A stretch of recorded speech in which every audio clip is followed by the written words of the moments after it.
Hi guys, Will here. Thanks for returning to this video. Today I wanted to bring you guys an interesting topic, something that I think would be really good to discuss and really analyze in relation to the auditors, or frauditors rather, and something that they usually say in their audits that I thought was very interesting. I'm talking about this. Move throughout the building in the accessible areas of the building. And I don't wish to give up my Fourth Amendment right to my ID either. With the identification, identify us To come into the public building? I don't think that's correct. Yeah, that's not true.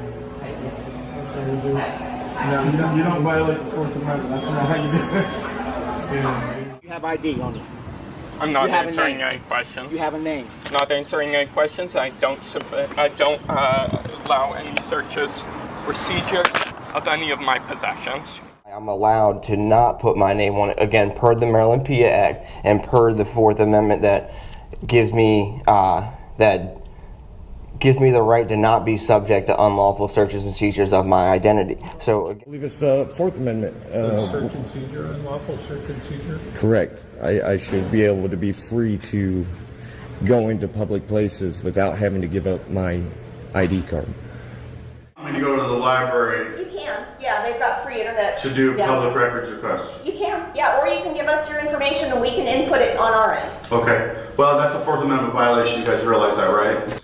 I can't lie, this is probably one of the weakest arguments that these frauditors use. But let's take a moment to look at what the Fourth Amendment actually is saying. The Fourth Amendment indicates clearly that it is the right of the people to be secured in their persons and be protected against unreasonable searches and seizures and to not be violated. And you can go on and read the rest of the amendment. And it's interesting how the frauditors use this line consistently, just simply when they want to enter a government building, when 99.9% of people, when they go in these buildings, comply fully with this. I mean, if security says, let me see your ID, there's 0.0001% of annoying people who actually say this.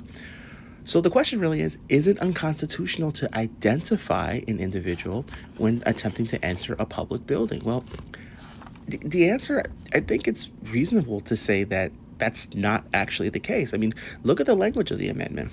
It says that people are secure against unreasonable searches and seizures. So the question is it unreasonable to identify a person to enter a public building or a government building rather? And the answer is no.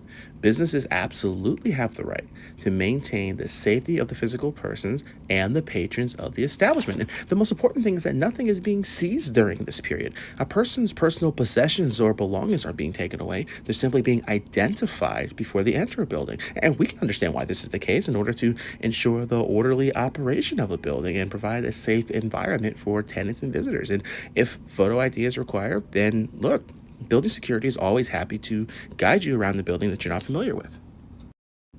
Now, there's some interesting case law on this. Gilmore v. Gonzalez, where the individual felt as though he was being penalized for refusing to show identification at an airport before boarding his flight, which to me is such a silly concept. In fact, I wouldn't be surprised if this guy was an early stage of frauding. But he argued that this constituted a warrantless general search for identification. Now, the Supreme Court immediately denied this claim, denying it in essence as utterly nonsense. As the court's opinion, they specified that the request for identification in a reasonable manner, of course, does not constitute a Fourth Amendment seizure, as if the circumstances surrounding the request for ID would have resulted in him being detained or his personal property being seized. But rather, upon not IDing himself in this matter, he was not detained. Rather, he was told that failure to comply would result in him being asked to leave. And in essence, that's what happened. He just left. So he wasn't threatened with any repercussions or threatened to be arrested or anything like that. He simply was just not allowed to board the plane. So the court ruled that, yes, this was reasonable and this was not a violation of the Fourth Amendment rights. And again, with these audits, this is where the controversy arises. I mean, the frauditors, they get so angry when this happens, when security simply says, let me see your ID, or you have to go through the metal detectors. They begin to curse and scream and yell at employees, threatening them and claiming some sort of repercussions to the security for simply doing their job. I mean, it's not an unreasonable request for an individual to identify themselves before going into a secure government building. I mean, imagine how you were feel. People try and enter a building that you're told to secure. They're being loud, obnoxious, going around in an anonymous manner, not saying what their purpose is, and on top of that, they're refusing to identify themselves. Is it not reasonable to figure out who they are before they enter a building? And the answer is yes. Now, a second case that stands out in this matter, U.S. v. Mendenhall from 1980. It's very similar to the previous case that we mentioned, but I like how it really defines a few things. Well, one, it shows that the use of the Fourth Amendment, or the purpose of it, is not to give the idea or the concept rather that the community has full immunity from interaction with the police, but to protect citizens from oppression by these officials and to help maintain their privacy. Now, the case goes on to bring up that a person can only claim that they're subject to a seizure by being physically restrained or not allowed to leave in a situation. Now, think about it. The frauditors can say that they don't consent to searches and seizures under the Fourth Amendment. I mean, that's not the issue. The issue is it actually relating to what's happened? And the answer is no. Because when the frauditors are asked to identify, if they don't, they're not seized by the police or they're not put in handcuffs. They're just asked to leave.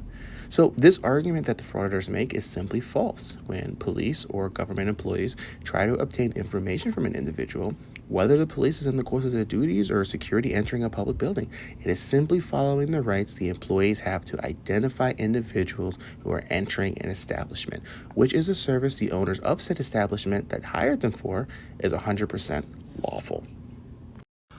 Okay, guys, I'm going to leave this video there. I think this is a topic I definitely could dive in a little deeper.